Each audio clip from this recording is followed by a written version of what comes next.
Class and object in Java inside, we learn about session number 3rd. सबसे first session number 4, class variable and class method. We already completed it. Next 8.5, classification of the variable declaration in class, like local variable, instance variable and class variable. ये तीनों में different क्या है वो हम यहाँ पे क्लैरिफाई करने वाले हैं सेशन नंबर 3rd के अंदर। नेक्स्ट 8.5 क्लियर करना, कितने टाइप्स के वेरिएबल है टोटल 3। इसका लिटिल बिट इंट्रो मैंने सेशन नंबर 2 के अंदर भी कर दिया था। Next polymorphism, what is first of all polymorphism? Method overloading, उसका अनदर नेम है। जैसे 2 टाइप के ओवरलोडिंग के बारे में क्लैरिफाई किया था, operator overloading and method overloading. And last point session number 3rd के अंदर हम क्लैरिफाई करने वाले हैं 8.7 कंस्ट्रक्टर्स, वो भी उसके जैसा ही है, पर अभी हम स्टार्ट करते हैं सेशन नंबर 3rd। पहले रिकॉल करवा देते, एक प्रोग्राम हमने क्लैरिफाई किया था। प्रोग्राम का नाम क्या रखा था हमने? roomdemo.java, और उसको हमने सुपर क्लास बोला था, तो ये क्या बन जाता है? सब क्लास। इसका नाम था रूम। क्लैरिफाई करते जाइए, एक ही प्रोग्राम के अंदर 2 क्लास थे और टोटल एट्रीब्यूट कितने थे, मींस वेरिएबल कितने थे? 4। I hope so you are remember. इसके बाद मेथड का नाम क्या था? सेट एट्रीब्यूट, बट उसकी आर्ग्यूमेंट, पैरामीटर या सिग्नेचर कितना था? 4। I hope so you are remember it. Okay, इसके लिए इसका प्रैक्टिकल भी हमने क्लैरिफाई किया था और उसके अंदर हमने वैल्यू असाइन की थी पे length equal to l, not a consider for 1, width equal to w, height equal to h, number of window equal to n। ये हमारी मेथड नंबर 1 थी। I hope so you are remember it. Next area, double area, ये method number 2, but यहाँ पे no argument, यहाँ पे 0 argument है जब एट्रीब्यूट के अंदर, but both name are different. एक का नाम है सेट एट्रीब्यूट, दूसरे का है एरिया। ये हमारी मेथड नंबर क्या हुआ? 2nd, और उसके अंदर रिटर्न लिखा है जो कंस्ट्रक्टर के अंदर नहीं आने वाला। वाइट डिस्प्ले, ये मेथड नंबर हमारी कौन सी हुई? वेरी गुड, 3rd, जो ऑलरेडी प्रैक्टिकल थियरी में हमने ऑलरेडी कंप्लीट कर चुका है, राइट। अभी देखिए यहाँ पे टोटल 4 लाइन, तो हमने इसको शॉर्ट कैसे बनाया था? यू नो वेरिएबल /n का मीनिंग क्या होता है? I hope so you are remember. उसके बाद हमने यहाँ पे 2 ऑब्जेक्ट बनाए थे। ऑब्जेक्ट का नाम डिजाइन करने के लिए उसमें आगे क्या लगाना पड़ता है? क्लास का नेम। एक का नाम था R1, दूसरे ऑब्जेक्ट का नाम क्या था? R2। You are remember it. और दोनों के आगे क्या लिखाया? रूम, मींस क्लास का नाम लगाया, बट उसको स्पेस देने के लिए कौन सा कीवर्ड है? न्यू। स्टूडेंट अगेन मैं आपको इन्फॉर्म करूँ, ये जो स्क्रीनशॉट है थोड़े से ब्लर हो गए, इसके लिए जब भी ये वीडियो देख रहे हो तो हाई क्लैरिटी में आप वीडियो व्यू करना, जिससे एक एक वर्ड आपको क्लैरिफाई हो जाए और जो पॉइंट्स मैं आपको समझाना चाहता हूँ समझ में आ जाएगा। ये R2, बट उसका यूज करने के लिए हमने क्या, कौन सा ऑपरेटर यूज किया था? एक्सेस करने के लिए डॉट। जैसे डॉट ऑपरेटर से 2, ये मेथड को भी यूज कर सकते हैं। जैसे मैंने यहाँ पे ये मेथड को यूज किया R1 के लिए, अगेन यूज किया R2 के लिए। Again R1 dot set attribute, हमने वैल्यू असाइन की, तो ये जो मेथड है वो हमने यहाँ पर भी यूज किया। सेम मेथड को हमने यहाँ पर भी यूज किया R2 के लिए, और उसकी वैल्यू जो 4 आर्ग्यूमेंट थी ना, 1, 2, 3 एंड 4, जिसको हमने असाइन किया। जैसे कल हमने प्रैक्टिकल देखा था, कुछ भी नहीं होता तो फ्लॉट के अंदर वैल्यू बाय डिफॉल्ट क्या स्टोर होती है? 0.0, बट अभी हमने वैल्यू असाइन करके वापस डिस्प्ले करने की ट्राई करें तो यहाँ पे 18 नहीं आएगा, क्या आएगा? 18.0। कल मैंने आपको प्रैक्टिकल के थ्रू भी साइंटेक के अंदर क्लैरिफाई करेंगे, ये सेशन के अंदर भी हम नया एक प्रोग्राम क्लैरिफाई करेंगे। तो वीडियो के साथ आप थियरी और प्रैक्टिकल दोनों आप लर्न कर रहे हो। उसके बाद उसको डिस्प्ले किया, तो डॉट ऑपरेटर के 2 यूज है। हम डॉट ऑपरेटर से वेरिएबल को भी कॉल कर सकते हैं, लाइक लेंथ को भी बुला सकते हैं, एज वेल एज किसको? मेथड को। जो यहाँ पे मेथड थी एरिया, तो मैंने R1 के लिए यूज किया, सेम R2 के लिए यूज किया। और एंड ऑफ द प्रोग्राम आपको पूरा थ्योरी विद क्लैरिफाई, और ये सब कुछ क्लैरिफाई करने के बाद एग्जिट कोड 0 आना चाहिए।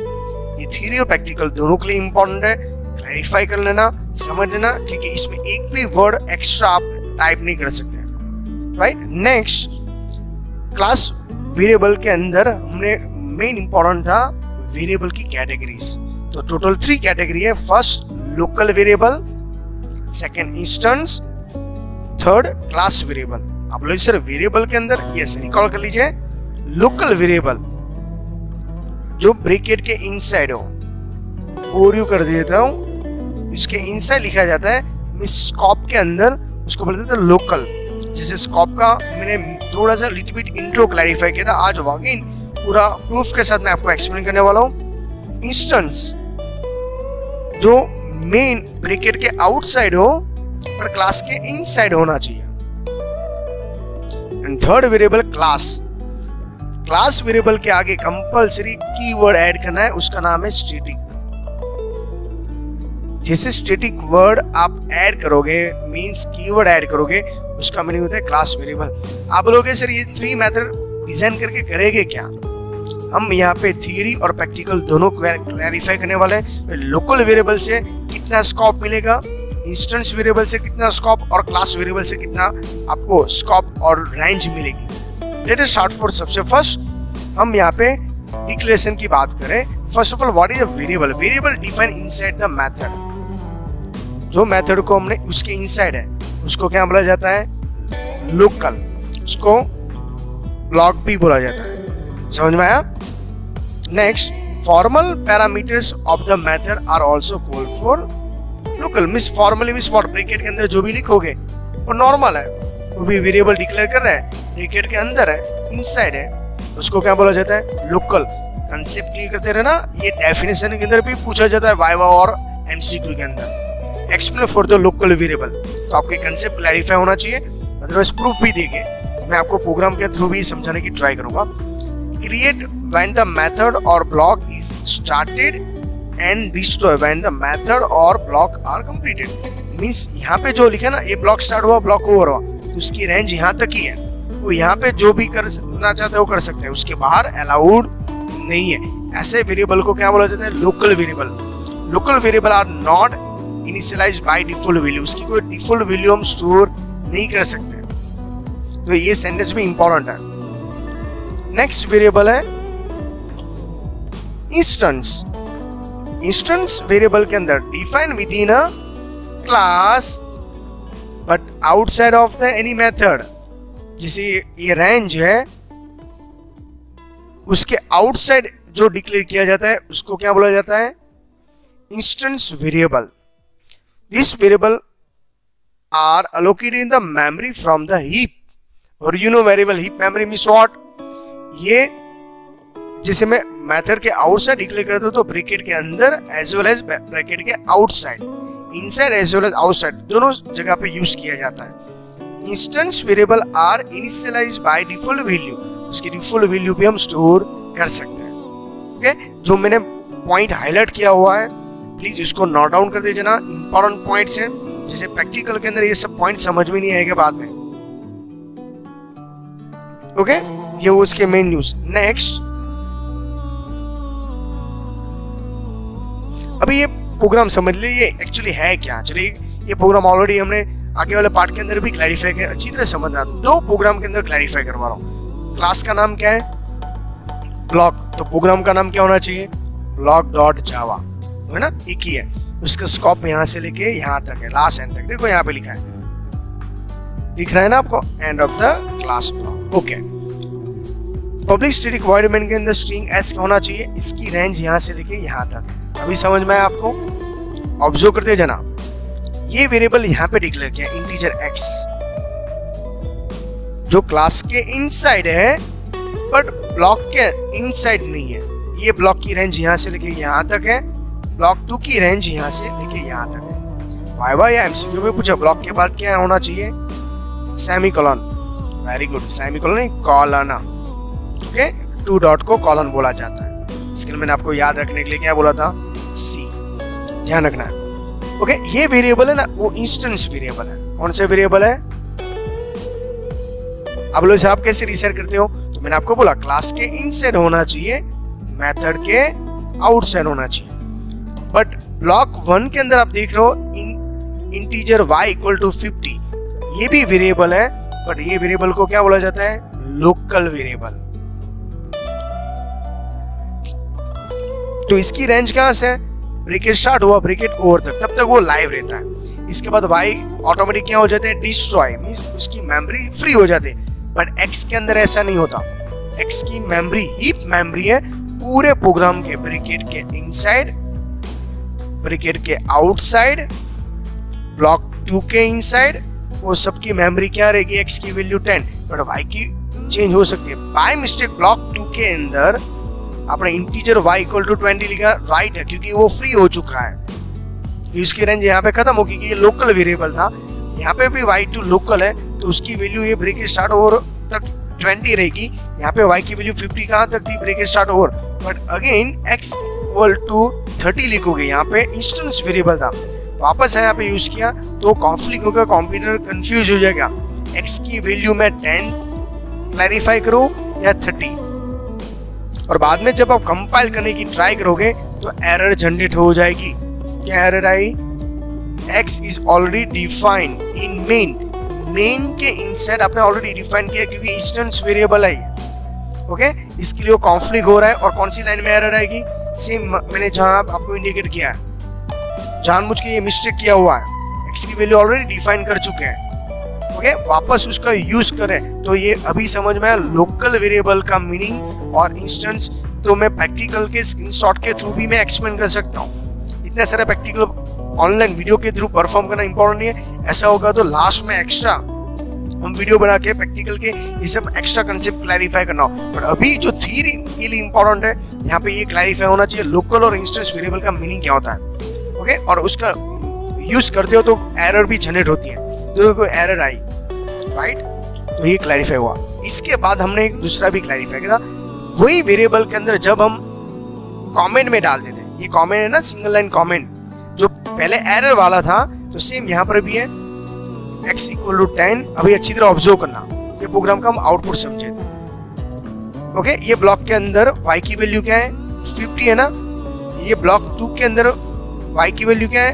20, 50 और 20। ओके, और x की वैल्यू इसके इनसाइड जो यहाँ पे प्रोग्राम था कमेंट, तो ऑलरेडी हमने रीरेज कर दिया है, मींस कमेंट में डाल दिया। तो प्रोग्राम के अंदर अभी देखना, यहाँ पे y की वैल्यू को मैं डिस्प्ले दिख रहा हूँ इनसाइड द ब्लॉक, ये मैसेज है यहाँ का। और एरर देखो एग्जिट कोड 0 आने लगा क्योंकि हमने ये कमेंट में डाल दिया। ओके, वापस में x की वैल्यू डिस्प्ले करने की ट्राई कर रहा हूँ, तो इसका आंसर क्या आ रहा है? 10, क्योंकि वो पहले से डिक्लेयर कर दिया ना 10। बट y की वैल्यू आप जब डिस्प्ले करने की ट्राई करो, उसकी वैल्यू क्या आएगी? 50, यहाँ पे 50 है। ओके, सेम ब्लॉक 2 के अंदर जाते हैं, उसके अंदर एंट्री लेते हैं, तो y की वैल्यू क्या है? 20 है, ओवरराइट हो चुकी है। पहले 50 थी बट ये ब्लॉक तक ही थी, इसके बाद यहाँ पे डिस्ट्रॉय हो चुका है। y की वैल्यू यहाँ से लेके यहाँ तक क्या रहेगी? 20 रहेगी। बट जब मैं ब्लॉक 2 को डिस्प्ले करने की ट्राई कर रहा हूँ, देखिए यहाँ पे x की वैल्यू वापस क्या हो जाएगी? 10 का 10 ही रहेगी। इसके लिए देखो आउटपुट x की वैल्यू क्या है? 10 का ही 10, क्योंकि वो क्या कौन सा वेरिएबल है? इनिशियल। y क्या है? Local variable. और y की वैल्यू जब मैं यूज करूंगा तो यहाँ पे 20 आ जाएगी, क्योंकि उसकी लेटेस्ट वैल्यू क्या है? 20। पहले कितनी थी? 50। तो y की वैल्यू डबल टाइम, एक बार 50 हुआ था, सेकंड टाइम 20, क्योंकि वो कौन सा वेरिएबल है? लोकल है। ब्रैकेट स्टार्ट ब्रैकेट ओवर होता है तो value display, but x equal to 10 है, वो कौन सा है? इंस्टेंस वेरिएबल है, जो मेन के साथ जॉइंट है। इसके लिए पूरे प्रोग्राम के अंदर, पूरे क्लास के अंदर, यहाँ से लेके यहाँ तक y की वैल्यू क्या रहेगी? फिक्स 10 का 10 ही रहेगी। क्लियर है इतना? ब्लॉक 1 एंड ब्लॉक 2 दोनों में x की वैल्यू 10 रहती है, बट y की वैल्यू चेंज हो जाएगी, क्योंकि लोकल और इंस्टेंस का ये डिफरेंट है। नेक्स्ट हम क्लैरिफाई करते हैं अभी classification of the variable declaration in class. कौन सा होगा? क्लास वेरिएबल, एक नया कंसेप्ट है। अपने लोकल और इंस्टेंस के बारे में तो विद प्रूफ के थ्रू, प्रैक्टिकल का स्क्रीनशॉट के थ्रू मैंने एक्सप्लेन कर दिया। अभी एक नया वेरिएबल है क्लास वेरिएबल, अभी और नया कंसेप्ट देखिए। Class variable are variable defined within the class, class के अंदर होना चाहिए। गुड, चलिए अभी मैं प्रैक्टिकल के अंदर भी क्लैरिफाई करूंगा। Outside of any method with in a static keyword, मैंने पहले ही आपको इन्फॉर्म कर दिया। कौन सा वर्ड इंपॉर्टेंट है, स्टैटिक नाम का कीवर्ड बनाओगे तो कौन सा वेरिएबल बन जाता है, उसके वेरिएबल के आगे लिखते हो तो क्लास वेरिएबल होते हैं। ऐसे क्लास मेथड भी यूज किया करता है। ओके देखिए, those variable are allocated in memory only once per class. अभी ये थियरी इंपॉर्टेंट है, मेमोरी कैसी होगी, पूरे प्रोग्राम के अंदर वन टाइम ही यूज करेंगे। Share by all the object. पहले क्या था, लोकल के अंदर पहले वैल्यू कितना था, लोकल के अंदर डिफरेंट, सेकंड के अंदर y की वैल्यू डिफरेंट था, इंस्टेंस के अंदर पूरे प्रोग्राम के अंदर क्या था 10 वैल्यू थी। बट क्लास की वैल्यू पहले से फिक्स हो जाती है, वो मेमोरी को शेयर कर सकता है। आपको समझाऊंगा प्रूफ के थ्रू, तभी समझ में आएगा। Class variable initialize with the default value, उसकी फिक्स वैल्यू पहले से क्लैरिफाई करते हैं। देखिए सिंपल एक प्रोग्राम के थ्रू समझाने की ट्राई कर रहा हूं, उसमें क्या डिफरेंट है। क्लास का नाम क्या है, रूम है ना, और सुपर क्लास का नाम रूम डेमोस्ट्रेटिक। तो नाम क्या रखेंगे, सेव रूम डेमोस्ट्रेटिक डॉट जावा। क्यों, उसके अंदर क्या लिखा है, पब्लिक मेन। ओके, ये सब कंसेप्ट तो आपको क्लियर है। यहाँ पे देखो वेरिएबल देखिए क्या है, फ्लोट, ये वेरिएबल क्या है, बट उसके आगे कुछ लिखा नहीं ना। बट यहाँ पे देखिए एक न्यू कंसेप्ट है, स्टैटिक नाम का वर्ड लिखा है, इसके लिए उसका नाम क्या बोला जाता है, क्लास वेरिएबल। अभी बोलोगे सर इससे बेनिफिट क्या है। ओके, मैं आपको समझाऊंगा। ये मेथड नंबर 1, मेथड नंबर 2, आपको सेम जैसा प्रोग्राम दिख रहा है पर सेम नहीं है, ध्यान रखना। इसके लिए कई टाइम में वीडियो के अंदर प्रोग्राम रिपीट करवा रहा हूं, ऐसा नहीं है। ये सबके मेथड नंबर कितनी है, 4। ओके, सेट एट्रीब्यूट हमने देखा, सेट विंडो न्यू आया हमारे लिए, डबल एरिया था, ये भी ये था। बट उसके अंदर देखो एक न्यू लाइन है, सेट विंडो एन ऑब्जेक्ट पास किया हुआ। और जो ये वेरिएबल लिखा ना स्टैटिक वेरिएबल, अभी देखिए यहाँ पे अच्छी तरह समझना, हमने क्या बनाया था, रूम नाम के ऑब्जेक्ट बनाया था, room R1 super parents class के अंदर, और रूम R2 सिंगल लाइन के अंदर है। देखो मैंने यहाँ पे डिस्प्ले करके स्पेस दी है न्यू से, मैं डायरेक्टली वैल्यू सेट कर रहा हूँ, सेट एट्रीब्यूट 18 आगे वाला जैसा था, और R1 को डिस्प्ले कर रहा हूँ, ये R1 का डिस्प्ले है, यहाँ पे R2 को डिस्प्ले करवा रहा हूँ। ओके, नेक्स्ट यहाँ पे देखो दूसरा क्या लिखा है, R2 dot set window bye 2। पहले उसकी विंडो कितनी थी, 2। अभी वापस मैं उसके ऊपर क्या कर रहा हूँ, 2 विंडो सेट कर रहा हूँ। ओके, अभी अच्छी तरह समझा। यहाँ पे मैंने number of the Windows set किया था, पहले उसकी विंडो कितना था, 1, बाद में मैं वापस सेट कर रहा हूँ 1 की जगह पे 2। तो टोटल विंडो कितनी हो गई, R1 के अंदर कितनी थी, 2 तो थी, यहाँ पे हमने पास कितनी की है, 1। ओके, अच्छी तरह समझना। सेट टोटल विंडो और रूम, तो रूम क्या है एक्चुअली, क्लास का नाम, और टोट विंडो क्या है, क्लास वेरिएबल। दिख रहा है आपको, class variable. That's means class variable को यूज करने के लिए कंपल्सरी क्लास का नेम लिखना पड़ता है। यहाँ पे R1 डॉट टोट विंडो यूज नहीं करना है, ऑब्जेक्ट को नहीं। तो यही तो बेनिफिट है। जब भी अगेन मैं रिपीट करवा रहा हूँ, क्लास वेरिएबल को कॉल करने के लिए, अदरवाइज इन्वोक करने के लिए आपको कंपल्सरी क्या लिखना पड़ेगा, क्लास का नाम, जैसे लाइक रूम डॉट टोट विंडो। और हम यहाँ पे क्या करते थे, रूम का यूज करके एक ऑब्जेक्ट बनाते थे, ऑब्जेक्ट को स्पेस देते थे, स्पेस देने के बाद R1 डॉट सेट एट्रीब्यूट लिखते थे। समझ में आ रहा है। तो ये हुआ एक normal introduction of the class. इसके बेनिफिट क्या है मैं आपको क्लैरिफाई, और उसका आंसर देखो यहाँ पे लिखा है, room 2 number of window modify 1 में से कितना हुआ, 2। पहले 1 थी, बाद में क्या हो गया, 2 हो गया। बट तो टोटल विंडो क्या होगा,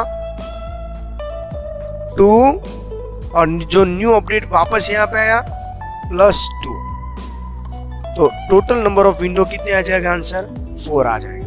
आई होप सो रेफरेंस बुक के अंदर से ये प्रोग्राम क्लैरिफाई किया। बट हमारे यहाँ पे इंपॉर्टेंट है, जब भी क्लास वेरिएबल डिजाइन करना हो तो उसके आगे स्टैटिक, और जब उसको यूज करना है तो ऑब्जेक्ट R1 या R2 यूज नहीं करना है, डायरेक्टली क्या लिख देना है, क्लास का नेम। देखिए एक एक स्टेप आप मैं आपको आगे लेके जा रहा हूँ ट्रैक के ऊपर। तो आपको जितना इजीली आप समझ रहे हो इतना इजी नहीं है। प्लीज ये सब पॉइंट्स जो अंडरलाइन करवा रहा हूँ एनिमेशन के साथ उसको नोट डाउन करते जाना। ये कंसेप्ट है क्लास वेरिएबल का। ओके, यूज किया है रूम डॉट टोट विंडो से, तो डॉट ऑपरेटर को तो यूज करना ही है। अभी देखो उसका मैं एक थोड़ा सा क्लास वेरिएबल के बारे में क्लैरिफाई करूँ। क्लास वेरिएबल का बेनिफिट क्या है? यहाँ पे दो क्लास है। ओके, एक क्लास का नाम है ऑब्जेक्ट ए, दूसरा ऑब्जेक्ट ए।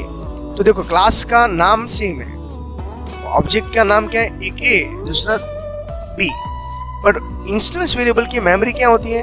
एलोकेशन हो जाते हैं। स्टैटिक की भी सेम होती है, इंस्टेंस का भी सेम, स्टैटिक का भी सेम। बट प्रॉब्लम क्या है? देखो यहाँ पे जब आप स्टैटिक यूज करते हो तो ये दोनों की मेमोरी यहाँ पे फिक्स होती है, कॉमन होती है। इसके लिए तो अभी हमने देखे पहले R1 की विंडो कितनी थी? 2। R2 की विंडो हमने सेट कितनी की थी? 1। बट उसको ओवरराइड किया और उसकी चेंज क्या किया? 2। टोटल विंडो कितनी हुई? 2 + 2 क्या हुआ? 4। तो आप देख रहे हो ना, ये दोनों को टोटल में करना हो तो एक जगह पे स्टोर होगा तभी तो टोटल कर सकता हो ना। एक्चुअली R1 अलग ऑब्जेक्ट है, R2 अलग ऑब्जेक्ट है। इसके लिए क्लास वेरिएबल का ये बेनिफिट है। देखिए यहाँ पे स्टैटिक वेरिएबल, मेमोरी एलोकेशन, दोनों डिफरेंट होते हुए भी दोनों एक ही जगह पे स्टोर हो रहे हैं। समझाता हूँ विद एग्जांपल। मेरे फेसबुक अकाउंट, अभी मैं इंडिया से मेरा फेसबुक के अंदर फोटो या इमेजेस अपलोड करता हूँ, बोथ आर सेम मैं यूएसए जाके या कनाडा जाके भी इमेजेस अपलोड करता हूँ, तो एक्चुअली वो स्टोर कहाँ होता है? एक ही जगह पे होता है ना। समझ में आ रहा है मैं क्या समझाना रहा? डिवाइस डिफरेंट हो गए पर हो तो रहा है एक ही जगह पर। इंस्टाग्राम या फेसबुक या व्हाट्सएप के अंदर जो भी आप इमेजेस अपलोड करते हो एक्चुअली स्टोर क्या होती है? एक ही जगह पे होती है। समझ में आ रहा है? जहाँ उसका सर्वर पड़ा है। फिर भी पूरे वर्ल्ड में जब भी यूज करना हो तो हम कहीं से भी एक्सेस कर सकते हो। तो ये स्टैटिक का कंसेप्ट हुआ मेन। तो मैंने ग्राफिकली आपको समझाने की ट्राई करो। एक्चुअली ये कंप्यूटर खुद ऑटोमेटिकली सेट कर लेता है। तो अभी समझ में आया? ओके, चलिए।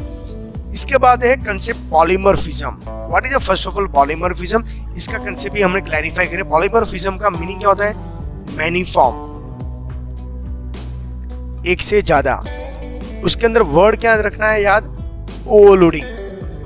मेथड का दूसरा नाम है फंक्शन ओवरलोडिंग। ओके, अभी देखो इसके डेफिनेशन है different form of the method within the same name. Name same होना चाहिए बट उसका यूज मेथड क्या डिफरेंट है। In Java there can be different method that have the same name but signature different. Signature का दूसरा नाम मैंने parameter बोला है और आर्ग्यूमेंट बोला है। जिसे हमने सेट एट्रीब्यूट नाम के अंदर कितने आर्ग्यूमेंट थी? Length, comma width, comma height, comma number of window. कितनी आर्ग्यूमेंट थी? 4। तो सिग्नेचर कितनी थी? 4। और पैरामीटर कितना था? 4 ही था। ये कंसेप्ट को क्या बोला जाता है? Method overloading. जैसे आपने जावास्क्रिप्ट देखा होगा, आगे वाले प्रोग्राम देखा होगा, हमने डिस्प्ले कितनी बार डिजाइन किया था? 1 टाइम। और यूज कितनी बार किया था? 4 टाइम। सेम यहाँ से रिवर्स प्रोसेस करना है। प्रैक्टिकल के थ्रू क्लैरिफाई करेंगे, उसका साइंटिफिक एंड प्रैक्टिकल भी करेंगे तो ऑटोमेटिक कंसेप्ट समझ में आ जाएगा। The method signature can be combination of the method name. Method का नेम सेम होना चाहिए। Types of the return value may be change. Miss argument के जो ब्रैकेट के अंदर उसको रिटर्न वैल्यू बोला जाता है, उसका ऑब्जेक्ट के ऊपर डिपेंड है। ऑब्जेक्ट 3 है, 2 है, वो भी इंपॉर्टेंट है। और उसका data types, basic data types, you know very well. Data types कितने total? 8, like byte, float, integer, boolean, double. याद आ रहा है ऐसा? और लिस्ट ऑफ द पैरामीटर, उसके अंदर कितने पैरामीटर उसके ऊपर डिपेंड है। देखिए एक बेस्ट एग्जांपल के थ्रू समझा रहा हूँ। Java facility are created method within the same name. अभी देखो same name means what? Name same रहेगा बट आर्गुमेंट डिफरेंट क्या है? पैरामीटर डिफरेंट है। समझाने की ट्राई कर रहा हूं, आप अच्छी तरह समझ लेना, इसके बाद ही क्लैरिफाई करेंगे। एग्जांपल है यहाँ पे देखो स्टैटिक नाम के यूज किया हुआ है। ओके, स्टैटिक क्लास मेथड है। स्टैटिक आगे लगा है, स्टैटिक और स्टैटिक, टोटल मेथड कितनी है? 3 मेथड है। यहाँ पे आप अच्छी तरह ऑब्जर्व करो, static static static 3 time word है, ये मेथड है। मेथड का मीनिंग क्या था? ब्रैकेट स्टार्ट ब्रैकेट होना चाहिए सेम। तो यहाँ पे ये मेथड का नाम है मैक्स मैक्स मैक्स। तो देखो अभी क्या मैंने आपको इन्फॉर्म किया था, सेम नेम, देखो यहाँ पे लिखा है सेम नेम, तो max max max name same है बट डिफरेंट पैरामीटर्स। तो इसमें पैरामीटर 1 and 2 है, यहाँ पे 1 2 and 3 है, सेम 1 2 and 3 पैरामीटर्स है, बट डिफरेंट क्या है? यहाँ पे इंटीजर डेटा टाइप्स है और 2 पैरामीटर्स है। यहाँ पे इंटीजर है पर पैरामीटर 3 है, और यहाँ पे 3 पैरामीटर्स है, आर्ग्यूमेंट है, सिग्नेचर है, बट डेटा टाइप्स डिफरेंट है, यहाँ डबल है, नॉट इंटीजर। इसके लिए सेम नेम होगा तो ये राइट, ये कंसेप्ट को बोला जाता है पॉलीमॉर्फिज्म मेथड ओवरलोडिंग। जैसे आई नो वेरी वेल, ये आप कंटिन्यूस फुल लेंथ वाले वीडियो देख रहे हो, आपके ऊपर भी लोड हो रहा है ना, बट नो अनदर ऑप्शन। ये सीक्वेंस है, लेंथी है, बट मैंने पहले ही इन्फॉर्म किया ये कोई कॉमेडी नहीं है कि 5 या 6 मिनट के वीडियो के अंदर कंप्लीट हो जाए। ये कंटिन्यू, ये टॉपिक कंप्लीट नहीं होता तब तक ये वीडियोस डिजाइन करना ही पड़ेगा और आपको ऐसा ही लर्न करना पड़ेगा, नो अनदर ऑप्शन। नेक्स्ट इसका प्रैक्टिकल में आपको प्रोग्राम समझाता हूँ। ये क्लास का नाम है प्रिंट लाइन, और P और L क्या है? कैपिटल है। अच्छी तरह दिख रहा है आपको? ओके। दूसरे क्लास का नाम है पॉलीडेमो, और उसको यहाँ पे यूज करना है। प्रिंट लाइन, उसके अंदर टोटल कितनी मेथड है? Method number 1, method number 2, method number 3। उसके नाम देखो यहाँ, print line print line print line. यहाँ पे 0 आर्ग्यूमेंट है, ब्रैकेट ओवर है, राइट। यहाँ पे 1 आर्ग्यूमेंट है, पैरामीटर है, सिग्नेचर है, यहाँ पे 2 है। बट ये तीन का मेथड नेम देखो, प्रिंट लाइन स्मॉल में, print line small, print line. 3 method है, तीनों का नेम सेम है। क्लियर हुआ? अभी नेक्स्ट देखिए, यहाँ पे फॉर लूप के अंदर यहाँ पे वैल्यू को डिस्प्ले करना, 0 से स्टार्ट करना है और 14। अभी आप लोग सर फॉर लूप, तो मैंने पहले ही जावा बेसिक के अंदर आपको लूपिंग के बारे में क्लैरिफाई किया था। आई की वैल्यू 0 से स्टार्ट होना है और प्लस कहाँ तक? एरो। तो ये फर्स्ट प्रिंट लाइन वाला यहाँ पे 0 से लेके 14 तक होना चाहिए, अपन क्या डिस्प्ले होना चाहिए? Equal to. Okay. Second print line के अंदर एक आर्ग्यूमेंट है, बट यहाँ पे देखो आई नंबर ऑफ एन कहाँ तक? वो क्वेश्चन मार्क्स है। आई प्लस प्लस इंक्रीमेंट है, यहाँ पे असाइनमेंट ऑपरेटर है, रिलेशनल है, इंक्रीमेंट है, पर कौन सा है? पोस्ट इंक्रीमेंट है, और सिस्टम डॉट आउट के अंदर हैशटैग है। तो ये सिंगल आर्ग्यूमेंट यहाँ पे पास किया, कहाँ पे? वो सेकंड क्लैरिफाई करके। इसके बाद प्रिंट लाइन, यहाँ पे कितने आर्ग्यूमेंट है? 2। उसके अंदर भी यहाँ पे देखो 4 यहाँ पे ये यूज किया हुआ है। ओके, ये 3 मेथड का यूज करने के लिए प्रिंट लाइन नाम का जो है ना वो क्लास है, उसके आगे देखो, सबके आगे क्या है? स्टैटिक कीवर्ड है ना। तो ये कौन सी मेथड हुई? वेरी गुड स्टूडेंट, कौन सी? क्लास मेथड हुई। वेरिएबल के आगे होता है तो क्लास वेरिएबल बनता है, ऐसे सेम मेथड के आगे स्टैटिक वर्ड लगाया तो उसको क्या बोला जाता है? Class method. जब भी उसको भी यूज करना हो तो डायरेक्टली क्लास का नाम देखो, यहाँ क्लास का नाम क्या है? Print line. तो देखो यहाँ पे प्रिंट लाइन सेम है, P और L कैपिटल है। ओके, और आप देख रहे हो यहाँ पे इसका यूज यहाँ पे किया है और इसका आउटपुट यहाँ पे है।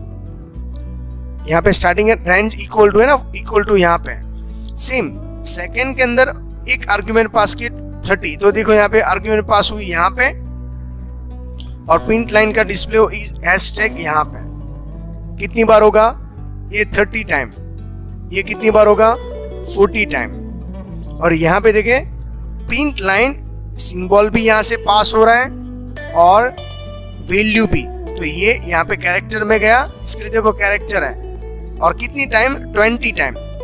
तो यहाँ पे देखो एक भी हमने आर्ग्यूमेंट पास नहीं, सिंबल भी यहाँ पे फिक्स था, और एंड कहाँ तक होना चाहिए वो भी। यहाँ पे एंडिंग हमने यहाँ से क्लैरिफाई किया, ये यहाँ पे। और यहाँ पे सिंबल और एंडिंग दोनों पास किया है मेथड नंबर 3 के अंदर।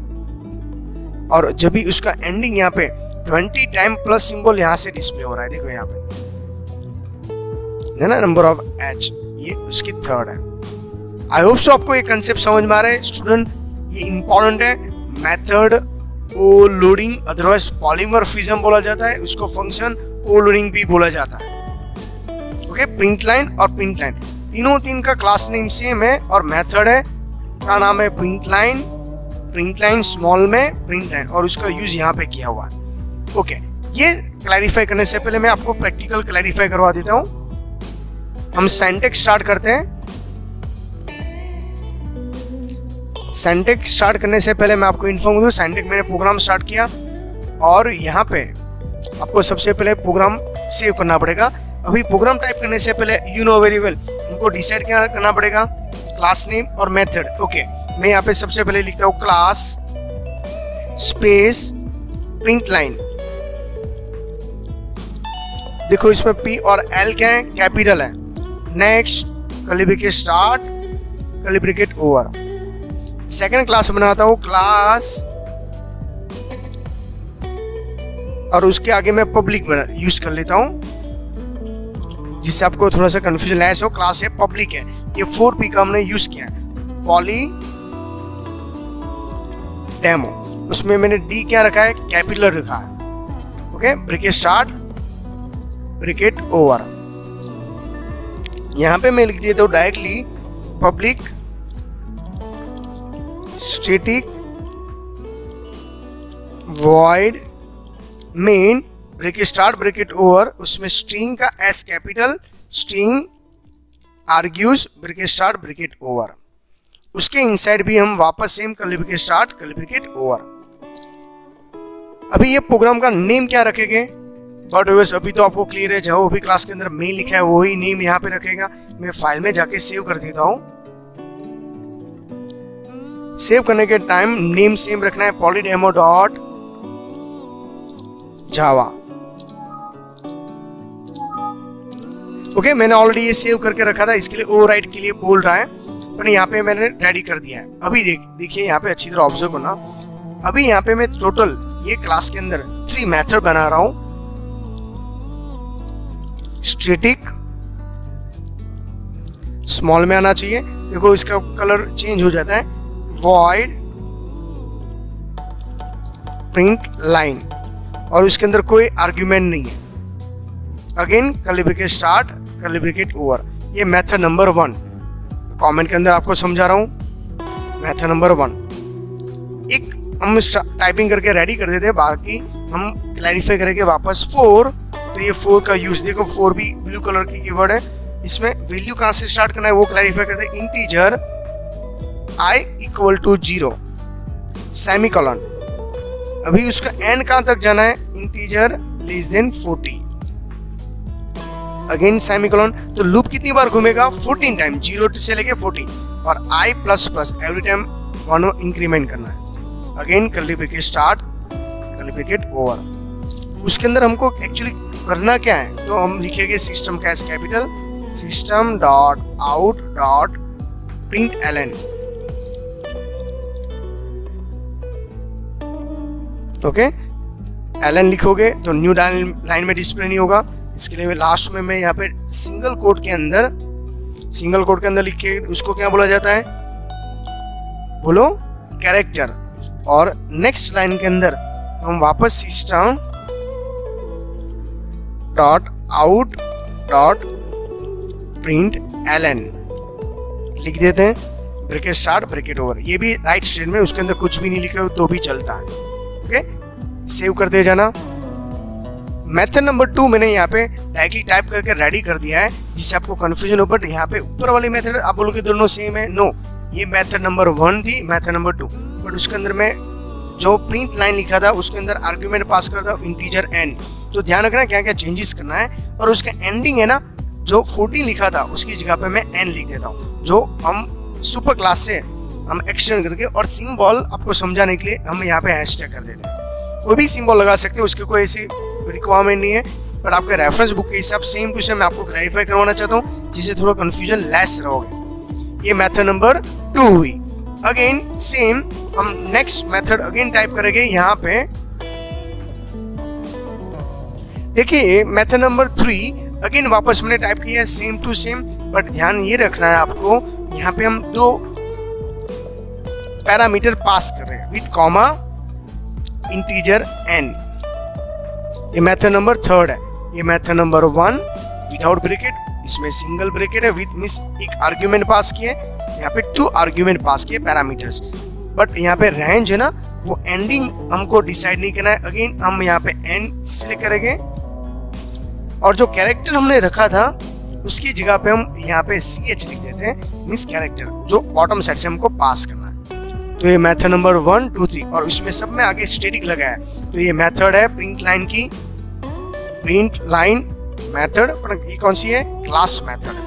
ओके, टोटल ये प्रिंट लाइन के क्लास के अंदर टोटल कितनी मेथड डिजाइन की, 3। Print line without bracket means कोई आर्ग्यूमेंट नहीं है, second method 1 argument, third method 2 argument. अभी हम सुपर क्लास में से इसको यूज करेंगे, बट ये जो नेम है ना तो सेम नेम आपको यहाँ पे लिखना पड़ेगा। डॉट प्रिंट लाइन में सिंगल आर्ग्यूमेंट पास करता हूं विदाउट, क्योंकि ब्रैकेट फर्स्ट वाला क्या है, ओवर है ना, तो देखो ये आर्ग्यूमेंट मैंने कॉल किया, सेम स्पेलिंग होना चाहिए, इसमें मिस्टेक नहीं होना चाहिए, इंपॉर्टेंट है। Again print line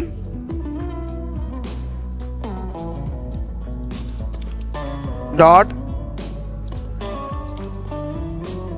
print line, but मैं एक argument single argument method number 2 के लिए पास कर रहा हूं, उसके एंडिंग जहां हमने n रखा था, ये n है ना, इसके लिए मैंने ये आर्ग्यूमेंट पास कर रहा हूं। देखो मेथड का सबका नेम सेम है, प्रिंट लाइन स्मॉल में, प्रिंट लाइन स्मॉल में, प्रिंट लाइन स्मॉल में। ये क्लास का नाम है, क्लास का नेम केस सेंसिटिव है, इसके लिए ये जो स्टैटिक मेथड है ना क्लास मेथड, इसको कॉल करने के लिए मैंने ऑब्जेक्ट डिक्लेयर नहीं किया लाइक R1 और R2, डायरेक्टली मैंने क्लास का नाम लिखा और उसके मेथड को आर्गुमेंट पास कराऊं। सेम प्रिंट लाइन, ये क्लास का नाम है, dot print line bracket start bracket over, उसके अंदर हम क्या पास करें, मेथड, और यहाँ पे मैं सिंबल भी पास कर रहा हूं एज वेल एज उसके एंडिंग मैं 20 भी रख देता हूं। तो देखिए यहाँ पे भी 2 आर्ग्यूमेंट है, तो कैरेक्टर मींस व्हाट, प्लस। और ये पूरा प्रोग्राम आप देख रहे हो, यहाँ पे मैं आपको स्मॉल साइज के अंदर क्लैरिफाई करवाने की ट्राई कर रहा हूँ। तो ये क्लास का नाम तो यहाँ पे मैंने लिख दिया है, 3 टाइम यूज किया है, ये 3 मेथड को यूज करने के लिए। 3 मेथड का प्रिंट लाइन है, उसकी नल आर्ग्यूमेंट, इसकी 1 आर्ग्यूमेंट, यहाँ पे 2 आर्ग्यूमेंट। सेम यहाँ पे 1 के लिए यूज किया, ये 2 और 3, जो मैंने थ्योरी और प्रैक्टिकल दोनों क्लैरिफाई किया है। मैं टूल्स में जाता हूँ, कंपाइल करने की शॉर्टकट की। अभी देखो यहाँ पे एरर है, तो क्या एरर है, इसके ऊपर क्लिक करिएगा और देखो यहाँ पे आपको समझ में आने लगा। क्या आना चाहिए, प्रिंट, और उसके पीछे क्या है, सेमीकोलन। तो देख समझ में आया आपको एरर कैसे सॉल्व करनी है। ओके चलिए अभी हम क्लियर कर देते हैं स्क्रीन। कंपाइल, एग्जिट कोड 0 जो हमको चाहिए था, और गो। सिंबल आ गया ऐसे, बट आपकी वी से सर मुझको ऐसे नहीं चाहिए, मुझको प्रॉपर वे में प्रिंट लाइन का लाइन कैरेक्टर चाहिए। तो मैं अगेन मैं जब यहाँ पे उसको यूज कर रहा हूँ, उसके अंदर आपको ध्यान रखना है प्रिंट लाइन के अंदर, राइट, ये सिंबल इतनी बार प्रिंट होके रेडी हुआ। अगेन हम प्रिंट आउट कर लेते हैं। अभी देखो यहाँ पे जो माइनर चेंज था, ln और ln जब यूज कर रहे हो तो कैसे क्लैरिफाई, टूल्स में जाके कंपाइल, एग्जिट कोड जैसे पहले था ऐसे 0 आ गया, और टूल्स में जाके गो। अब देख रहे हो ये कितनी बार प्रिंट हुआ होगा, 14 टाइम। यहाँ हमने जो पास किया था ये कितनी बार हुआ होगा, उसकी वैल्यू हमने यहाँ से पास की थी, देखिए यहाँ पे 13 टाइम, क्योंकि सेकंड आर्ग्यूमेंट यहाँ से पास किया मेथड नंबर 2 के। ये प्लस सिंबल हमने यहाँ से, दोनों हमने यहाँ से पास किए थे मेथड नंबर 3 के अंदर। आई होप सो ये कंसेप्ट आपको क्लियर हो चुके हैं अच्छी क्लैरिटी के साथ। प्रॉपर थियरी और प्रैक्टिकल दोनों हमने क्लैरिफाई कर चुके हैं। नेक्स्ट हम क्लैरिफाई करते हैं special kind of the method constructor. Constructor is a special kind of the method that invoke when the new object created. Constructor can be perform any action manually design as a perform initialize action. समझा दो आपको थोड़ा theory में, और ये word है थोड़ा technical है तो हार्ड लगेगा। Every class having the default constructor, एक डिफॉल्ट कंस्ट्रक्टर होना चाहिए। अभी तक बोलोगे सर हमने देखा तो नहीं है, समझा दूंगा। It is initialize the attribute of the newly created object using the default value. कोई भी डेटा टाइप सिलेक्ट कर दो, जैसे इंटीजर का 0 ही डिफॉल्ट वैल्यू, फ्लोट का 0.0 होता है। आप कुछ भी डिक्लेयर नहीं करो, न्यू करके स्पेस दिया तो उसकी वैल्यू फिक्स हो जाती है 0.0। आप बोलोगे सर 0 में क्या, कंप्यूटर के अंदर 1 0 का तो वैल्यू एक्चुअली 0 आपके लिए डिस्प्ले होता है, पर एक्चुअली ये वोल्टेज है। जैसे एक नया जो है रूम नाम की मेथड है और उसके अंदर ब्रैकेट एम्प्टी है और कुछ भी आर्ग्यूमेंट नहीं लिखे, उसको बोला जाता है user defined no argument constructor. Important है एग्जाम के लिए, आपको पूछा गया यूजर डिफाइंड नो आर्ग्यूमेंट का, प्लीज इसको नोट डाउन करते रहना। उसके रूल्स मैं आपको समझा दूं कंस्ट्रक्टर का, उसके प्रोग्राम जब हम क्लैरिफाई करेंगे तो और भी मैं समझाऊंगा। Constructor different from the general method in the following ways. तो कौन सा होगा, constructor must be have a same name as a class name. Method का नेम और क्लास नेम दोनों सेम होना चाहिए।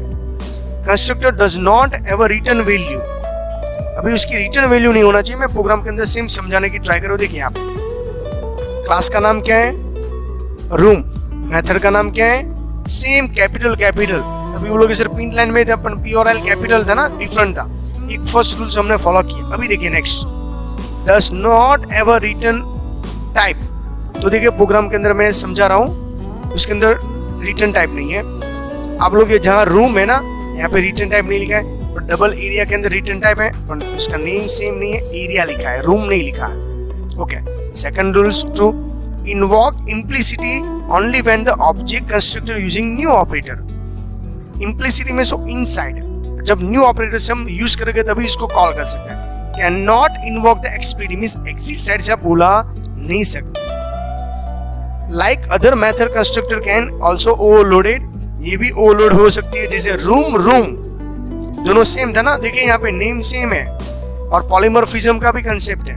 रूम और रूम दोनों सेम है, तो ये प्रोग्राम के अंदर कुछ डिफरेंट है, पर ध्यान ये रखना है। अभी देखिए next, it is possible with in the very large of the parameter. Parameter भी उसका डिफरेंट है। अभी देखिए आप अच्छी तरह ऑब्जर्व करो, क्लास का नाम क्या है, बोलोगे रूम, मेथड का नाम सेम रूम है और दोनों सेम है। तो यहाँ पे क्या हुआ, इन है, पॉलीमॉर्फिज्म का कंसेप्ट हुआ। मेथड ओवरलोडिंग, आर्गुमेंट देखो 4 है, यहाँ पे आर्गुमेंट कितनी है, 2 है। ओके, बट क्लास का नेम और मेथड नेम सेम है, तो उसका मीनिंग क्या हुआ, एक कंस्ट्रक्टर का कंसेप्ट हुआ। ओके, नेक्स्ट थर्ड, ये जो आर्गुमेंट है ना, 4 आर्गुमेंट नॉर्मल आर्गुमेंट है, बट यहाँ पे स्टैटिक वर्ड यूज किया हुआ है, तो इसको क्या बोला जाता है, क्लास वेरिएबल। तो उसको एक नया क्लास वेरिएबल का भी कंसेप्ट हुआ। समझ में आ रहा है आपको? यस। अभी ये सबको यूज करना है। टोटल यहाँ पे method number 1, method number 2, method number 3, method number 4 है। जब इसको यूज करते आप देख रहे हैं अच्छी तरह, क्लास वेरिएबल को यूज करने के लिए हमने डायरेक्टली यहाँ पे क्लास का नाम लिखा, क्लास नेम है ना सेम है। बट जब भी आपको वो मेथड को यूज करना है, तो देखो यहाँ पे तो मैंने यूज किया room R1 equal to new, जैसे मैंने अभी रूल्स आपको समझाया था। सेम नेम से आपको कौन से वर्ड से यूज करना है, न्यू कीवर्ड होगा। कौन सा कीवर्ड, न्यू कीवर्ड से, ऑपरेटर से आप इम्प्लिसिटी उसके प्रोग्राम के अंदर को कॉल कर सकते हो। ओके, तो देखो मैंने यहाँ पे लिखा room R1 equal to new और 2 आर्ग्यूमेंट है, तो ऑटोमेटिकली वो 2 आर्ग्यूमेंट क्या है, ये फ्लॉट रूम वाला वो कंसीडर कर लेगा। बट सेकंड कंडीशन के अंदर room R2 equal to new room, कितनी आर्ग्यूमेंट है, 4, तो ये सेकंड वाले को कंसीडर कर लेगा। बट नेम क्या है, सेम। तो देखो जैसे जैसे आप बोलोगे सर पूरे ये सेशन के अंदर पार्ट के अंदर तो रूम ही है, बट एवरी प्रोग्राम के इनसाइड कंसेप्ट ऐड होते जा रहा है। इसके लिए मैंने पहले ही ये जब सेशन और पार्ट स्टार्ट करे तो इसमें रूम वाला जो प्रोग्राम था वो नोट डाउन करने के लिए बोला था, बट वो था डिफरेंट। अभी देखिए यहाँ पे जब भी उसको डिस्प्ले करने की ट्राई करोगे ना, R1 डॉट डिस्प्ले, तो इसकी वैल्यू यहाँ पे आती है, R2 डॉट डिस्प्ले, तो यहाँ पे टोटल जो भी होगा वो यहाँ पे डिस्प्ले हो जाता है। तो जैसे टोटल 1 फर्स्ट विंडो की रूम R1 की 1 है, R2 के अंदर कितनी है 2, और जो क्लास है ना ये 3, क्योंकि इसका हमने यूज किया ना, अपने मालूम है क्लास वेरिएबल के अंदर मेमोरी क्या होती है, सेम प्लेस पे रिजर्व होती है। तो आई होप सो आपको थोड़ा सा एक प्रोग्राम समझ में भी आ रहा है। थियरी कंसेप्ट क्लियर करने के लिए मैं एक ही प्रोग्राम का स्क्रीनशॉट पे आपको समझा रहा हूँ, जैसे फ्यूचर में आपको इसके इनसाइड से एमसीक्यू या वर्बली एमसीक्यू आपको पूछे जाए तो आपको कंसेप्ट क्लियर होने चाहिए। क्लास का नाम room, static variable class variable, method का नाम भी सेम रूम, यहाँ पर भी रूम।